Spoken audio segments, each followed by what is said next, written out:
BRTS पे काम शुरू हो गया अंततः और रेलिंग हटाने का काम पूरे जोर शोर से शुरू किया गया और इसी के साथ में बस स्टॉप तोड़ने का काम शुरू हो गया।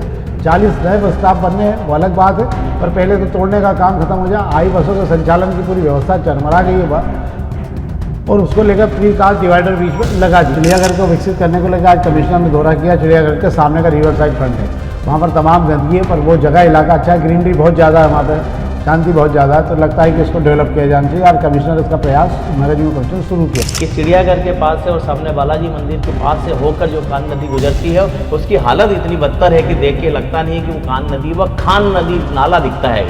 उसको सुधारने के लिए कमिश्नर ने कहा है कि रिवर फ्रंट की तरह इसको भी संवारा जाए। क्योंकि स्कूल की बसों के 3 ड्राइवर जो है वो शराब पी के गाड़ी चलाते हुए पाए गए थे और उनके लाइसेंस निरस्त करने को लेकर, रद्द करने को लेकर जो RTO को परिवहन विभाग ने लिखा है। इसी के साथ में 2000 से ज़्यादा लाइसेंस पड़े हुए हैं जो अलग अलग समय से, लंबे समय से परिवहन विभाग को RTO को भेजे जा चुके हैं यातायात विभाग द्वारा, पर कोई कार्रवाई नहीं हो रही है। अंततः बुधनी रेल लाइन को लेकर जो किसान अनशन पे बैठे थे, आमरण अनशन, तो उनका अनशन समाप्त हो गया। आज जो है देवास कलेक्टर रुद्राज सिंह उन्होंने जाकर जूस पिलाकर अनशन तोड़वाया और साथ में उन्होंने ये कहा कि शासन इस बात के लिए मान गया है कि आपको जो किसान हैं जिनकी ज़मीन जा रही है उनको 4 गुना ज़मीन का मुआवजा मिलेगा। कल MIC की बैठक होने वाली है। इस बैठक में एक सबसे बड़ा मुद्दा या सबसे बड़ा प्रस्ताव कह लें रखा गया है कि शहर की जो सड़कें टूट गई है, शहर में जहाँ गड्ढे हो चुके हैं, वहाँ थेंगले लगाने के लिए या उसकी मरम्मत करने के लिए 10 करोड़ रुपए का बजट रखा जा रहा है। हालांकि मुझे लगता है 10 करोड़ रुपए का बजट काफ़ी कम है। पिछले साल 23 करोड़ रुपए से शहर की सड़कों पर लिपापोती हुई थी। नमस्कार, शाम के अखबारों की चर्चा चाय के साथ। आज 17 नवंबर है और शहर में तापमान 6 डिग्री तक पहुंच गया है, जो अपने आप पिछले 38 से 40 सालों में कभी इतना नीचे नहीं गया है। वापस कोल्ड वेव की स्थिति बन गई शहर में। आने वाले दिन जो है ठंड से भरपूर रहेंगे अगर यही स्थिति बनी रही। बहुत लंबे समय बाद नवंबर में 6 से 7 दिन लगातार ठंड बनी रही है और आने वाले दिनों में लोग बता रहे हैं कि इसी महीने में तापमान जो है 7 डिग्री के लगभग एक बार फिर बना रहेगा। एक अंतर्राष्ट्रीय खबर आपको बता देता हूँ। बांग्लादेश में जो वहाँ की पूर्व राष्ट्रपति थी शेख हसीना, उनको वहाँ फांसी की सज़ा हो गई। उसके चलते बांग्लादेश में भारी उपद्रव शुरू हो गए हैं। उसके कारण जो है आसपास भी असर पड़ रहा है इसका। अब हम खबरें शुरू करते हैं तो हम अग्निबाण खबरों शुरू करते हैं आपके पास में। अग्निबाण खबरों में आज पहली खबर जो अग्निबाण से हमने उठाई है वो है कि BRTS पे काम शुरू हो गया अंततः और रेलिंग हटाने का काम पूरे जोर शोर से शुरू किया गया और इसी के साथ में बस स्टॉप तोड़ने का काम भी शुरू हो गया है। 40 नए बस स्टॉप बनने हैं वो अलग बात है, पर पहले तो तोड़ने का काम खत्म हो जाए। आई बसों के संचालन की पूरी व्यवस्था चरमरा गई है और उसको लेकर प्री कास्ट डिवाइडर बीच में लगा दिए गए। क्या शेखर जी? जी बिल्कुल, आप सही कह रहे हैं कि BRTS को की रेलिंग तोड़ने का काम तो बड़े तेज़ी से शुरू हो गया था। जिस दिन कोर्ट का आदेश आया था उसके अगले दिन ही जो है हमारे यहाँ के नेता और नगर निगम के अफसर पहुँच गए थे इसको तोड़ने पर। उसके बावजूद जो है बस स्टॉप का नंबर आते आते 8 से 9 महीने लग गए। शुक्र है कि बस स्टॉप का नंबर आ गया। बस स्टॉप के पहला बस स्टॉप टूटना शुरू हो गया है। रेलिंग भी हट रही हैगी। सेंट्रल डिवाइडर का काम होना बाकी है। अभी सेंट्रल डिवाइडर नहीं होने से धूल उड़ रही है। उसकी जगह आप जो बता रहे हैं ब्रॉडकास्ट रखे जा रहे हैं। फिर बात कर लेंगे कि नए बस स्टॉप बनाना पड़ेंगे। आई बस की हालत इसलिए पतली हो रही है कि अभी खुली सड़क पर दौड़ती थी, अब उसे मिक्स लेन में चलना पड़ रहा है, तो फर्क तो आ रहा है। नए बस स्टॉप अभी बने नहीं हैं, उसको अभी जो है कैनोपी लगाकर जो है उनके जो बंदे हैं AICTS लिए वो बैठे हैं, वहीं से टिकट लेने देने का काम चल रहा है। पर जो भी हो, कम से कम BRTS को तोड़ने का काम शुरू हो गया है। बस स्टॉप हटने से बड़ी राहत होगी, जगह और खुलती जाएगी। इससे 2 फायदे होंगे। एक तो रोड तो खुल ही जाएगा, पर आगे की योजना जो रुकी हुई है उस पूरे रोड पर 4 या 5 मिनट बनने की, वो भी इसी के साथ में शुरू होने की स्थिति अब बन जाएगी। एक और खबर बात कर लेते हैं। GPO से छावनी होते जो सरवटे तक रोड बनना है उसको लेकर लाइनों का काम शुरू हो गया है। छावनी सड़क बनाने को लेकर 3 दिन में काम शुरू करने की तैयारी नगर निगम ने कर ली है। निशान जो भी लगाना वो लगा लिए होंगे, पर एक और रोड बनाने को लेकर नए सिरे से काम शुरू किया गया। देखना होगा कि रोड का काम शुरू होने के बाद में कब ये हो पाएगा। क्या शेखर जी? बिल्कुल आप सही कह रहे हैं। एबी रोड GPO चौराहा से लेकर छावनी चौराहा होते हुए सरवटे बस स्टैंड तक की जो सड़क 80 फुट की बननी है, उसको लेकर नगर निगम ने सेंट्रल लाइन डालने के साथ ही लाल निशान लगाने का काम भी कर दिया था। दुकान मकान जो इसकी जद में आ रहे थे सबको बता दिया गया है कि कितना उन्हें पीछे खसकना हैगा। हालांकि इसको लेकर विरोध शुरू हो गया है और दुकानदारों ने दुकान के बाहर पोस्टर टांग दिए हैं इस उम्मीद से कि कहीं ना कहीं से मदद हो जाएगी। मगर अभी कहीं से सियासी मदद तो ठीक है, कुछ मदद होती कोई पूछने तक नहीं गया हैगा, ये बड़ी दिक्कत है। अभी फिलहाल सेंट्रल लाइन जो डालने के बाद में जो लाइनें जो डलनी है वहाँ सीवरेज की हो गई, नर्मदा की लगे, उसको लेकर प्लानिंग शुरू हो गई है। इसके बाद मुझे लगता है कि तोड़फोड़ शुरू होगी और उस तोड़फोड़ पे के दौरान जो हल्ला मचना है वो जो वहाँ पे पोस्टर लगे हैं उससे समझा जा सकता है कि व्यापारी में कितना गुस्सा है, कितना आक्रोश है, कि वे चाहते हैं कि कम से कम सड़क की चौड़ाई को थोड़ी कम कर दी जाए तो दुकानें या कारोबार बच जाएगा। हाँ, पर संभावना अब कम है क्योंकि एक जगह पॉलिसी बनी तो सब जगह बनेगी। चिड़ियाघर का एक और खबर है जिस पर हम दोपहर की खबरों की बात कर ले रहे हैं। दोपहर की खबर में बात 2 नंबर पेज पे खबर है। चिड़ियाघर को विकसित करने को लेकर आज कमिश्नर ने दौरा किया। चिड़ियाघर के सामने का रिवर साइड फ्रंट है, वहाँ पर तमाम गंदगी है, पर वो जगह इलाका अच्छा है, ग्रीनरी बहुत ज़्यादा है, वहाँ पे शांति बहुत ज़्यादा है। तो लगता है कि इसको डेवलप किया जाना चाहिए और कमिश्नर इसका प्रयास नगर निगम कमिश्नर शुरू किया है। बेहतर प्रयास है, देखते हैं कहाँ तक आया पहुँचेगा। क्या शेखर जी? बिल्कुल आप सही कह रहे हैं। नगर निगम कमिश्नर दिलीप कुमार यादव रोज सुबह जो है शहर का दौरा करने निकल पड़ते हैं। आज वे जो चिड़ियाघर और सामने बालाजी मंदिर के वहाँ साफ सफाई और देखने नदी किनारे देखने पहुँचे थे। सबसे बड़ी बात मैं आपको बता दूँ कि चिड़ियाघर के पास से और सामने बालाजी मंदिर के पास से होकर जो कान नदी गुजरती है उसकी हालत इतनी बदतर है कि देख के लगता नहीं है कि वो कान नदी व खान नदी नाला दिखता हैगा। उसको सुधारने के लिए कमिश्नर ने कहा है कि रिवर फ्रंट की तरह इसको भी संवारा जाए कम से कम, जिससे चिड़ियाघर में आने वाले और जो बालाजी मंदिर में दर्शन के लिए लोग आते हैं उन्हें कम से कम साफ सफाई देखे, कुछ तो अच्छा महसूस कर सके कि वे मंदिर में आए, मंदिर के सामने किस तरह की गंदगी देखने को ना मिले। इसको लेकर रिवर फ्रंट बनाने की तैयारी करने के लिए कहा है और मुझे ऐसा लगता है कि पर इस पर अमल होना कितना जरूरी है, बड़ा सवाल ये हैगा। क्योंकि रिवर फ्रंट जितने भी अभी तक बनाए हैं उनका मेंटेनेंस कितना हो रहा है आप खुद देख सकते हैं। चाहे कृष्णपुरा छतरी की बात कर लेंगे, उसके पास का हिस्सा आप देख लीजिए, या संजय सेतु के वहाँ का हिस्सा आप देख लीजिए, जयरामपुर कॉलोनी वाला हिस्सा आप देख लीजिए, और बात आगे की जा रही है कि रामबाग से लेकर पोलो ग्राउंड तक और रिवर फ्रंट को बनाया जा रहा है। तो सवाल सिर्फ इतना है कि आप सौंदर्यीकरण की बात करते हैं, सौंदर्यीकरण करते भी हैं, पर उसे मुकाम तक नहीं ले जाते। बाद में स्थिति क्या बनती है वो आप खुद देख रहे हैं। एक और खबर हम बात कर लेते हैं। आपको याद होगा शायद कि 2 दिन पहले निजी स्कूल की बसों के 3 ड्राइवर जो हैं वो शराब पी के गाड़ी चलाते हुए पाए गए थे और उनके लाइसेंस निरस्त करने को लेकर, रद्द करने को लेकर जो आरटीओ को परिवहन विभाग ने लिखा हैगा। इसी के साथ में 2000 से ज़्यादा लाइसेंस पड़े हुए हैं जो अलग अलग समय से, लंबे समय से परिवहन विभाग को आरटीओ को भेजे जा चुके हैं यातायात विभाग द्वारा, पर कोई कार्रवाई नहीं हो रही है क्योंकि परिवहन विभाग भी अपना हाथ बचाना चाहता है कोई विवाद में, क्योंकि इसमें सब कोर्ट केस होगा तो सोचते हैं कि अपन क्यों इस चक्कर में पड़े।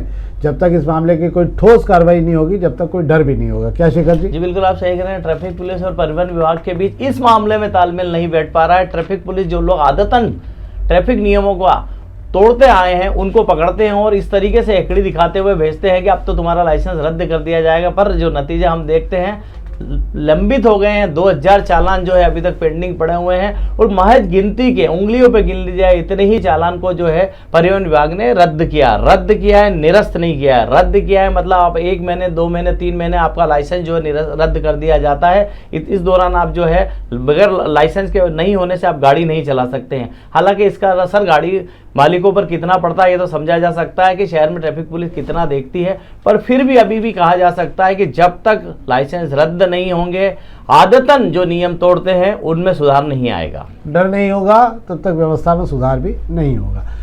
एक खबर और आपको जानकारी देता हूँ। 59 दिन बाद अंततः बुधनी रेल लाइन को लेकर जो किसान अनशन पे बैठे थे, आमरण अनशन पे, उनका अनशन समाप्त हो गया। आज जो है देवास कलेक्टर ऋतुराज सिंह उन्होंने जाकर जूस पिलाकर अनशन तोड़वाया और साथ में उन्होंने ये कहा कि शासन इस बात के लिए मान गया है कि आपको जो किसान हैं जिनकी ज़मीन जा रही है उनको 4 गुना ज़मीन का मुआवजा मिलेगा। इसके अलावा और भी बाकी चीज़ें बताई गई कि जो फसल आपकी लगी हुई है वो इस साल आप फसल निकाल लीजिए, अगले साल ये फसल नहीं मिलेगी। जिनका मुआवजा नहीं मिल पाया उनको भी मिलेगा। एक जानकारी आपको देना थी, बहुत लंबे समय से ये अभियान चल रहा था और इसको क्या नाम मंडलोई जी का, हंसराज मंडलोई जो है किसान नेता जो है उसको लेकर लंबे समय से लगे हुए थे और वही सबको सूचनाएं दिया करते थे। तो ये तो खबर है। अब हम बात कर लेते हैं पत्रिका की खबर की। पत्रिका की खबर में एक खबर है जिस पर हम बात करेंगे।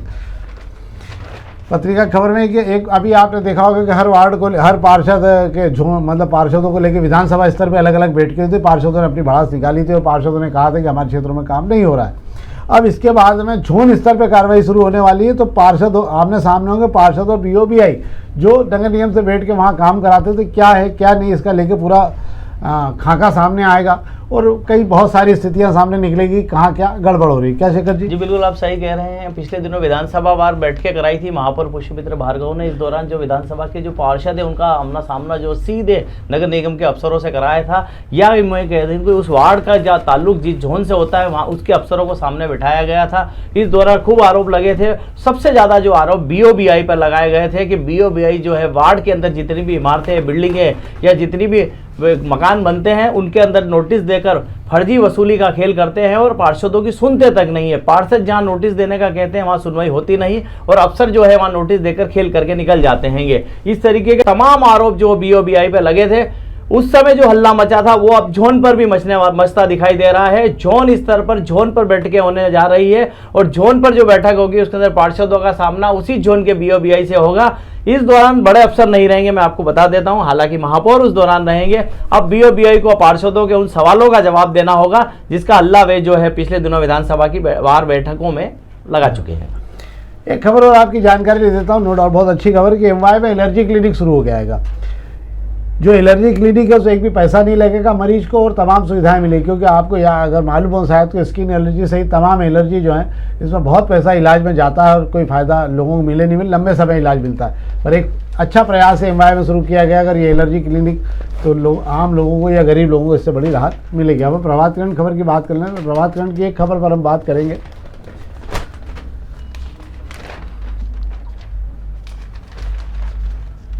इस खबर पर बात करेंगे। एक तो लंबे समय से सड़कों को लेकर शिकायत बनी हुई नगर निगम की, ये सड़कें बनती है साल भर में टूट जाती है, उखड़ जाती हैं। अब नगर निगम एक नया प्रयोग करने जा रहा है कि इंदौर की जो खास सड़कें हैं जिसको लेकर हमेशा शिकायतें बनी रहती, उन सड़कों का काम अब 4 साल के कॉन्ट्रैक्ट के साथ शुरू होगा। मतलब ठेकेदार को जो है सड़क बनाने के बाद 4 साल तक उसका निरंतर रखरखाव भी करना पड़ेगा। प्रयास बहुत अच्छा है और अगर ये होता है तो इससे कम से कम भविष्य में 3 से 4 साल तक सड़कों का रख रखाव करने में भी आसानी होगी, नुकसान भी कम होगा। क्या शेखर जी? जी बिल्कुल आप सही कह रहे हैं। नगर निगम के लिए एमआईसी की बैठक होने वाली है। इस बैठक में एक सबसे बड़ा मुद्दा या सबसे बड़ा प्रस्ताव कह लें रखा गया है कि शहर की जो सड़कें टूट गई है, शहर में जहाँ गड्ढे हो चुके हैं वहाँ थेंगले लगाने के लिए या उसकी मरम्मत करने के लिए 10 करोड़ रुपए का बजट रखा जा रहा है। हालांकि मुझे लगता है 10 करोड़ रुपए का बजट काफी कम है। पिछले साल 23 करोड़ रुपए से शहर की सड़कों पर लिपापोती हुई थी, इस बार 10 करोड़ रुपए ही रख रहे हैं। साथ में एक प्रस्ताव राजन राठौर जो कि जानकारी विभाग के प्रभारी लाए हैं कि शहर की कुछ सड़कें ऐसी जो हर बारिश में उसमें मरम्मत करना पड़ती है, खास सड़कें या कहेंगे शहर की लाइफलाइन कही जाती है। ये एमजी रोड, जवाहर मार्ग, सुभाष मार्ग, रेसकोर्स रोड, ये वो सारी सड़कें हैं जिन पर जो हर साल डामर चलाना पड़ता है। राजन राठौर का ऐसी मंशा है कि इन रोड का ठेका जिन लोगों को मरम्मत के लिए दिया जाए उनसे 4 साल का कॉन्ट्रैक्ट करा लिया जाए कि 4 साल में वे सड़क जब जब उसमें गड्ढा होगा, जब जब वो सड़क टूटेगी उसकी मरम्मत जो है वही ठेकेदार करता रहेगा। तो नगर निगम को एक बड़ी राहत हो जाएगी कि हर बार जो बारिश के बाद गड्ढे को भरने का इंतजाम करना पड़ता है वो 12 महीने वो सड़क ठीक रहेगी।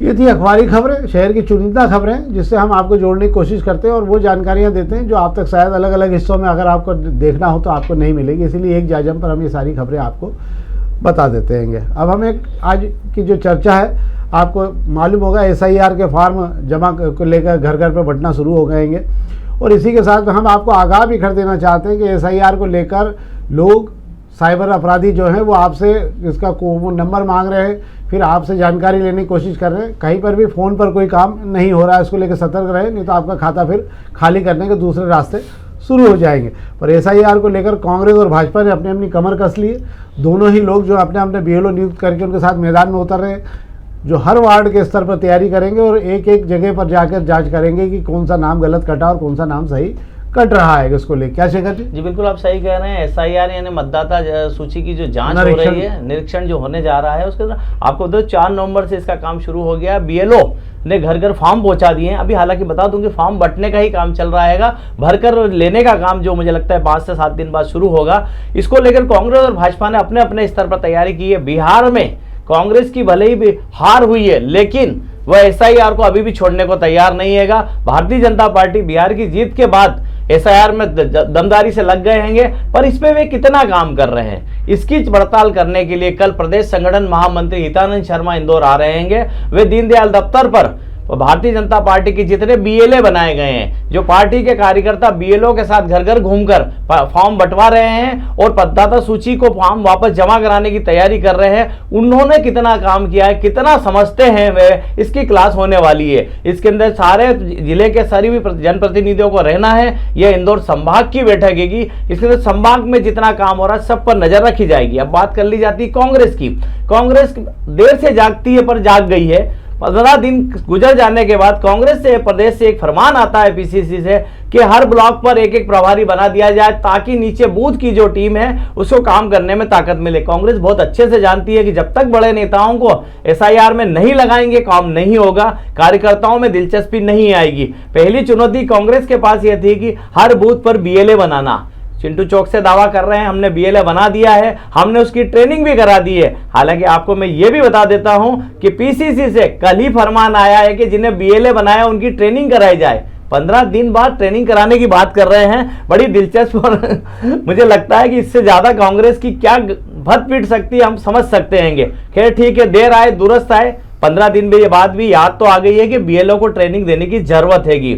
हालांकि इंदौर में दावा कर रहे हैं दोनों जिलाध्यक्ष हम हमारी ट्रेनिंग करा चुके हैं और हर बूथ पर बीएलए है।